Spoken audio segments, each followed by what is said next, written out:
राब्ता हुआ तो मुझे उन्होंने बताया कि रात 11:15 के करीब जब वो अपने घर पहुंचे और फ्रेश होने के लिए वॉशरूम में थे कि अचानक जो है उनके घर के बाहर स्ट्रेंज सी मूवमेंट फील की उनकी फैमिली ने, और उनकी जो ज़ौजा मोहतरमा है उन्होंने दरवाजे लॉक करने की कोशिश की कि अचानक अननोन लोगों ने बंदूकों के बट मार के उस दरवाजे को तोड़ दिया एंड दे बार्ज्ड इन।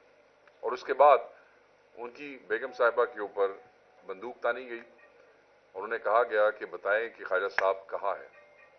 इस दौरान जो बाकी लोग आए उन्होंने बाकी कमरों में जो उधम मचाना था मचाया, but they kept us standing at the gun point.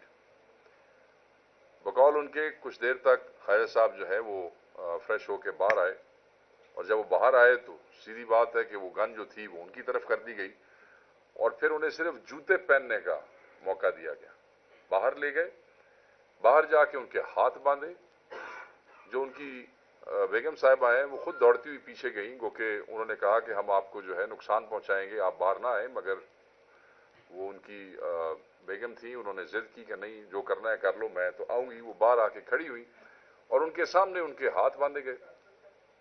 उनके बकौल खातून के वो कहती हैं कि उनके चेहरे पे जो है वो कपड़ा जो है वो डाला गया और उनको उस तरीके से गाड़ी में बिठा दिया गया। और बिठाने के बाद एक और शख्स जो इस्लामाबाद से ही उनके साथ गया था उसे कहा कि अगर तुमने किसी को इन्फॉर्म किया तो हम तुम्हें शूट कर देंगे। फिर चले गए। 10 मिनट के बाद फिर वापस आए